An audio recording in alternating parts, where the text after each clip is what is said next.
The start of CSGO and the transition of players going from 1.6 to Source, which was around August 2012 when the competitive scene really began, actually saw mainly the transition taking place from Source. A massive amount of CS Source players came over. Most succeeded and most continued on with the game and at least tried to play for a couple of years. Sure, there are a few examples of people who were very good Source players at one point in time and either tried CSGO and it didn't work out, or had already retired and just didn't give it a shot. I mean, the obvious ones that tried it and it didn't work out mostly were like Once, the great Danish player who tried it for the first year or so, year and a half, was around a little bit. He had like some okay level competitive play, was never a monster like he was in CS Source, and didn't live through to the 2014, 2015, etc., and go to the top of the game. And it wasn't this kind of talent that people tout from Source. RPK, people often cite as one of the best Source players of all time over the last few years of that game. Sure, he came along at the very beginning of CSGO, but then he quit after very games, had those first few finals. I think it was like 3 or 4 finals in a row that they lost to NIP. He quit, didn't come back until beginning of 2015 when Titan almost begged him to come back as the scene was starting to get bigger because they need to replace the banned Kaylee. And then another one was obviously PHP, legendary Orpa from Source. And yeah, he played in the early days. He was around with Oscar, etc., but he didn't endure in the game. He didn't continue playing. So there are a few lost greats from CS Source that could have kept playing CSGO and maybe been something at one point in time. Obviously, RPK did come back, but he missed out a large portion of what could have been his career in CSGO. But there are way fewer 1.6 players, great 1.6 players, made the transition successfully or at all into CSGO. Most who came over as well, did not succeed and did not continue. Now, what's interesting is the Source community was already much smaller than CSGO is now, and especially much smaller than 1.6. And so CSGO, for a lot of the Source players, actually represented a bigger step up in competition, a bigger step up in exposure for their game, becoming the #1 CS title, the #1 FPS title at some point in time. The problem is 1.6 was already kind of at the end of its legs in terms of salary, etc. And so at the end of 1.6, salary in that game was already like at a level where you had to be the best to really make like, €1,000 a month, 1,200, 1,300, 1,400 euros a month and be earning decent money. You had to be the best in the world. You had to be a top 5 team in the world probably making that much. And so to take a step down and come into CSGO and potentially not even be top 2, top 3 in terms of teams in the world and now be making $500 a month, that was too much of a step down. That was too humbling for some people. And so it was too financially restricting beyond just the pride aspect. And it meant that since you had to be the very best to make half your income, a lot of people thought, I'll just go and get a job now. Or I'll just go and try something else instead. It looked also, at the time that CSGO started up, like you would never have the same level as 1.6 with majors that were huge tournaments. I mean, there was a lot of small LANs early on in CSGO, which made up the biggest tournaments. There was low prize money. You weren't even getting 6 figures. Nowhere near 6 figures, actually. You weren't even getting 5 figures for a lot of the big tournaments. There wasn't really a wider interest outside even of Counter-Strikes. It was a very hardcore community with not as many fans watching. It had really dropped off as a game in contrast to League of Legends, which was getting really huge. StarCraft 2 was still big. Dota 2 was only getting bigger and bigger. So even as an esports game, it was really dropping down, whereas it's still been up there contending with the biggest esports games as a premier esports title. So there's all these reasons not to go into CSGO, to gamble, and if you start out and it doesn't work out for you, to just quit and leave. Then you got to add in a pretty primary reason, in my opinion. The game was terrible. I mean, the game itself was really poor, riddled with bugs and flaws. It was a lot less fun to play. People weren't just as a result going to play the game just for the love of it and go, right, well, I won't earn as much money, but I love this game and it's really good and I'm really good at the game as well and I can show my skill in it. Then you got to add in, people weren't as good at the game either. So the fun, the satisfaction of playing, the reward of being one of the best in the game that you're really good at, expressing almost your art, your skill, your human potential through this vehicle of the game, that wasn't really there as much. So the problem is the first 6 months of CSGO were really rough. And especially on the CS 1.6 stars that we really lost. I mean, a great example is one of the best 1.6 players of all time individually. And one of the best at the end of 1.6 was the player Trace, the Great Dane, I called him. The great Danish player. Fantastically talented, could do everything in the game. Really, really high skill level. I mean, you could maybe contrast him with Device in CSGO, because again, he was a great AWPer, great rifler, great pistol round player.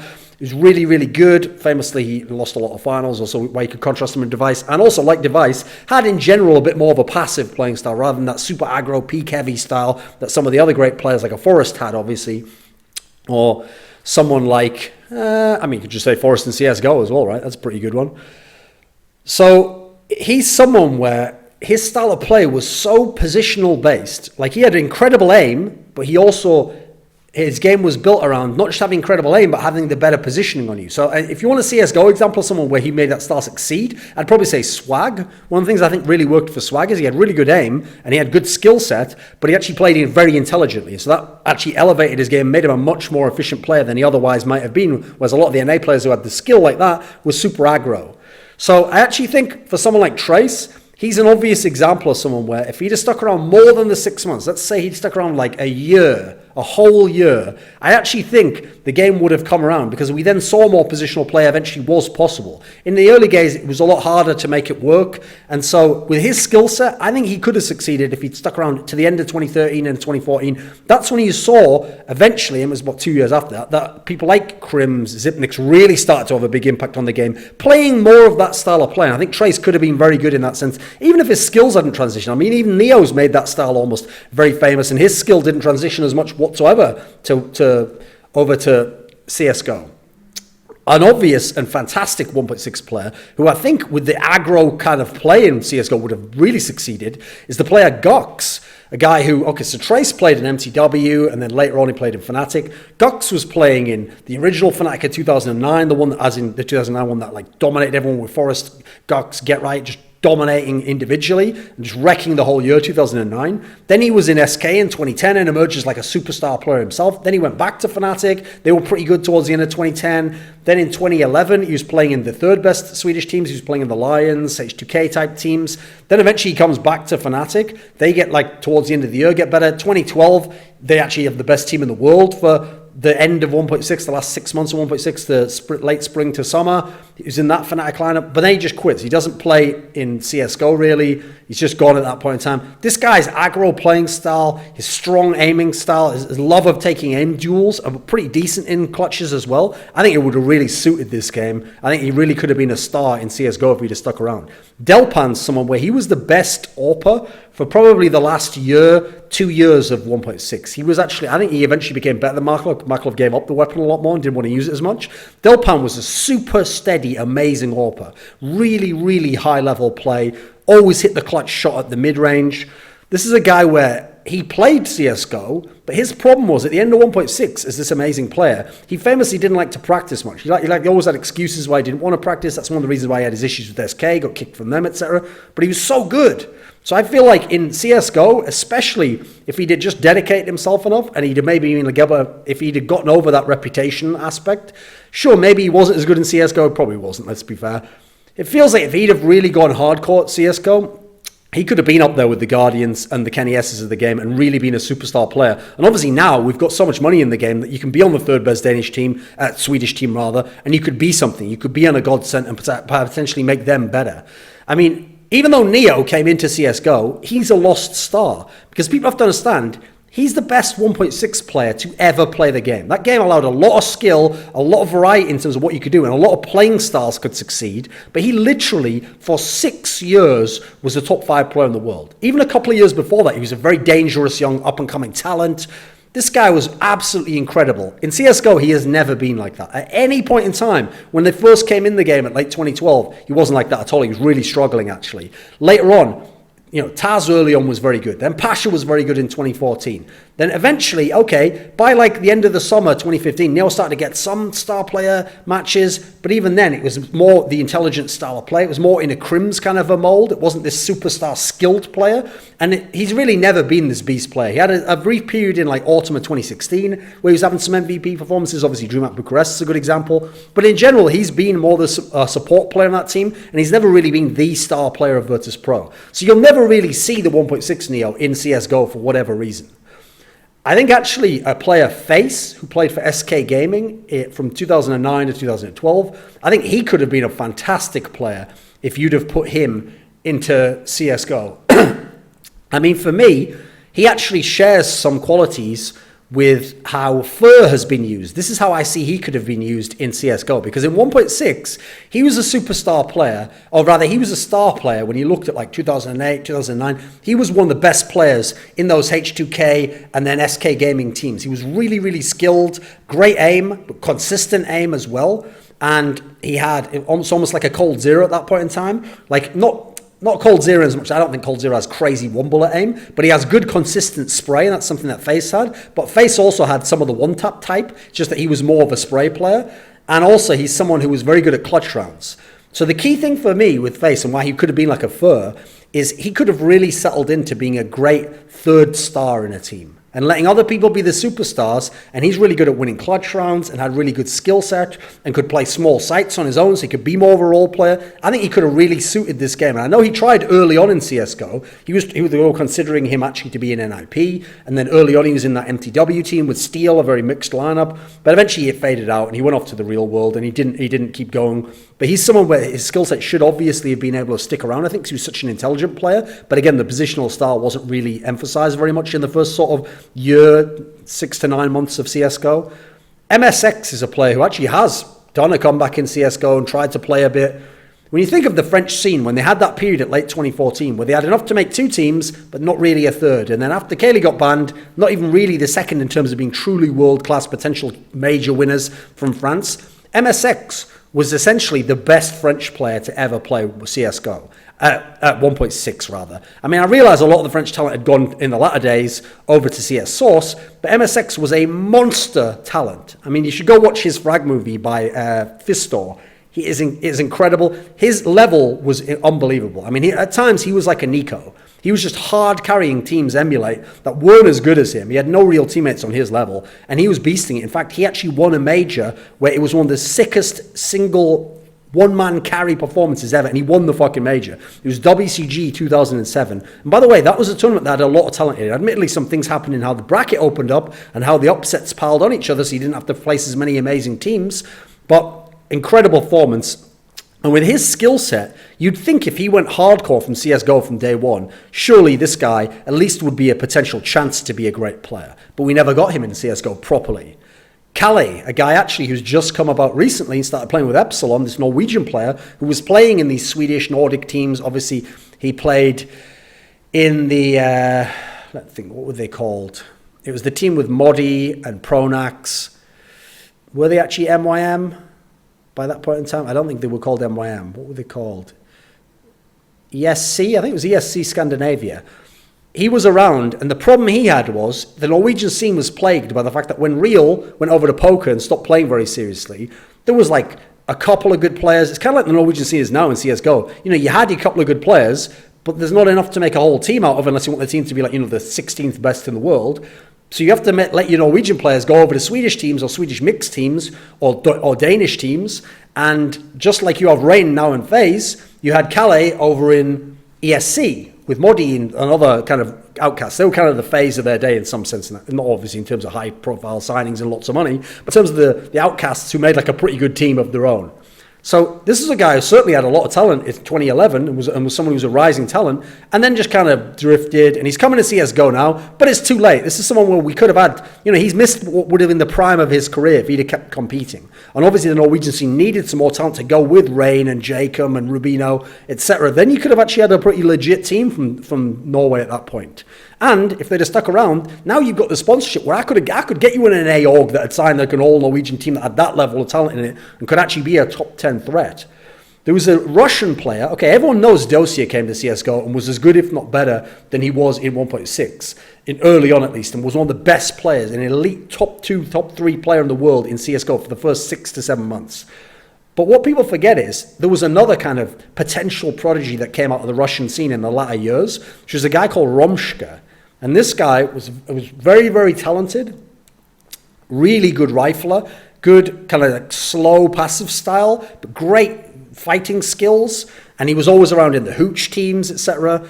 And this is a guy where it seems to me, when you consider he played with people like, I think played with Zeus at one point in time and Edward, I think if this guy had stuck around, when you consider the early Virtus Pro, the CIS squad that was around, and then all the Russian talent and teams we've had since, your Navis, Gambit now obviously, we had Hellraisers in the past, Virtus Pro like I said, this guy would have fit right in there. And it seems like in terms of CSGO's style of play, I think he also would have made it, maybe also put off by the positional play disadvantage early on in the game. The greatest German 1.6 player is Roman, the guy who was in Attacks most famously. Then towards the end, I mean, he had his hard carry period in TBH, Team Bavarian Heaven, where he was like still able to take them to like the finals of EPS with like no other good talent because he just didn't want to play with Attacks at that point in time for some reason. Then eventually joined up with Mouse Sports, won the IEM European Championship in Season 4, and then tragically Six's death stopped that team becoming what it might have done, really contending for the best team of the year. This is a guy where raw skill level and ability to perform on the international level, very high, especially like 2008 to 2010 sort of period. If you put him in CSGO, obviously we've lacked for Danish talent, German talent, right? We had Nex, okay, pretty good at times. Got B as a leader, not really German though, as you realise by the fact he didn't compete in the WCGs. Capio retired. You know, we've lacked for real German talent. This guy had a lot of skill and didn't make the transition over, really kind of just quit at the end of 1.6. Crystal, the Swedish player, crucially, not the German guy from Penta, etc., the Swedish player has been competing at a lower level, played in Threats teams, still plays now as far as I know, at the semi-pro level of the Swedish scene. He was, along with Face, one of the stars of the H2K team of 2009 that was able to beat SK and was able to threaten to potentially be number 2 team in Sweden, and then went over and joined SK Gaming, and then early on they were very good, but then he got kicked out of the team and he went back to the third best teams, the Lions, the threat type teams of the day. This is someone where, in terms of like Deagle skills, really, really underrated. Obviously, not a lot of Swedish players used the Deagle. They were in 1.6. They were more about the USP and that kind of reliable style and team playing off it. So he was a very notable person in terms of his incredible Deagle, and he had really good kind of explosive aim. Like he was never going to be a consistent star player, but he'd go off for a game. I'd compare him now to like a Kirby. It's that kind of explosive, fiery style of play where you just want him in the mix there. So when they have their big game and they go off, that puts you over the top. This is someone where's like that. But did he ever commit himself fully to CSGO? It seems like he always played it more as a hobby and a fun thing on the side. And what happened to him in that sense? I know he stuck around with Threat, but Threat was stuck in a dead end until he became the NIP coach. So another one of those what-if stories. I actually think one of the most underrated ones, where I wish this guy had just gone hardcore at CSGO, was a guy who started early on in CSGO and was going to be a part of those good Virtus Pro teams, but then just left very quickly, which is a guy called Kraftik.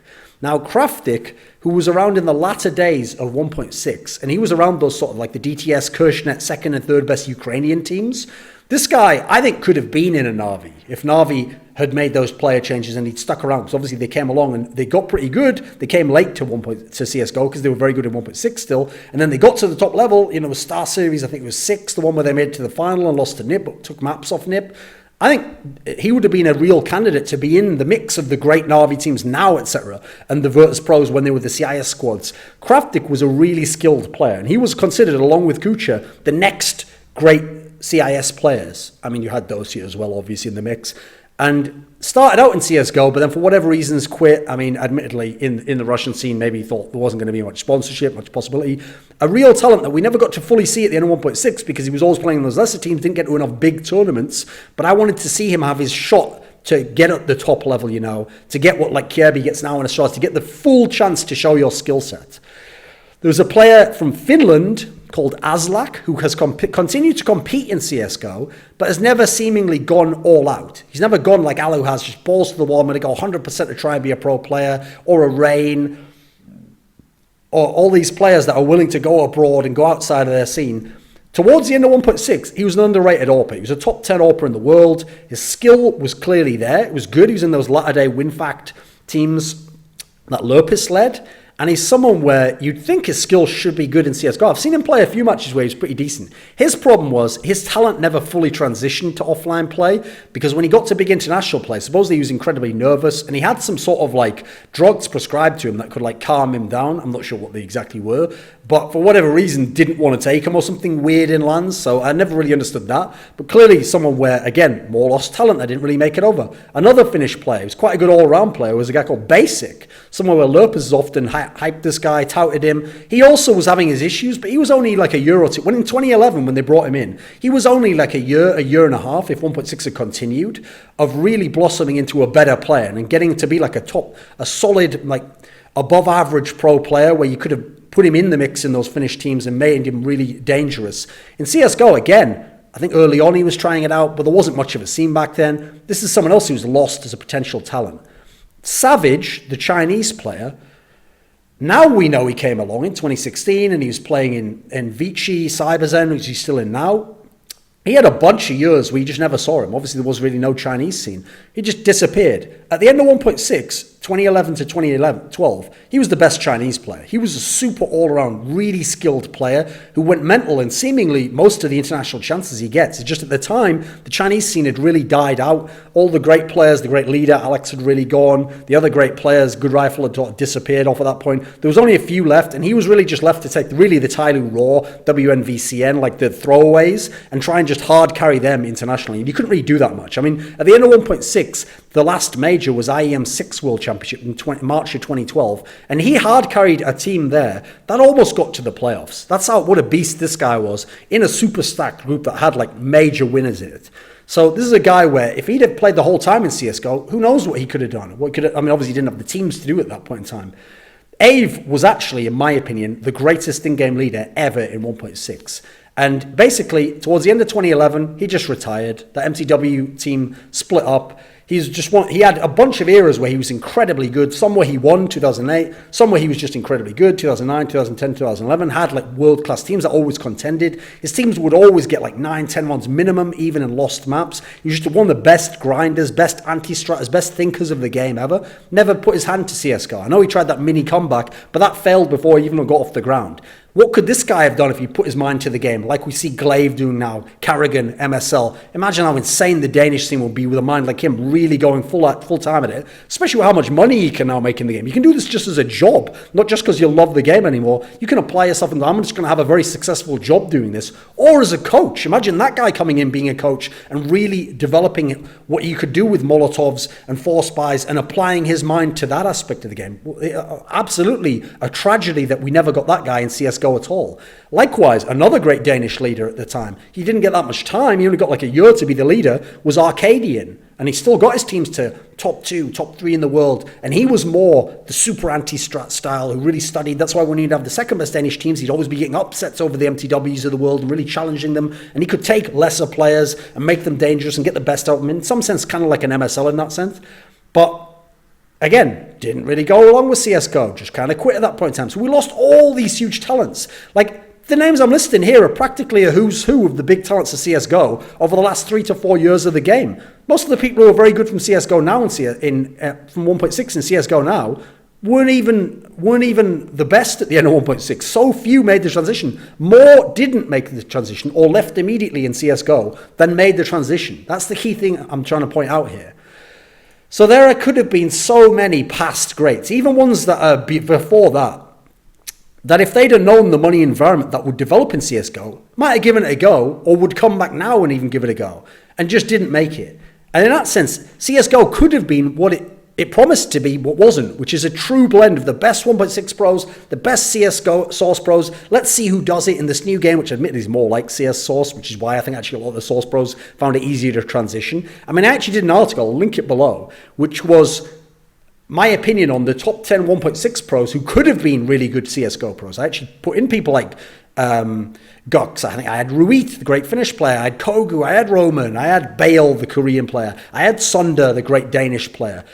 Now, I didn't actually, interestingly enough, in that list have Real, the all-time great Norwegian player, who really was like he was like a prodigy of the game, so fucking good.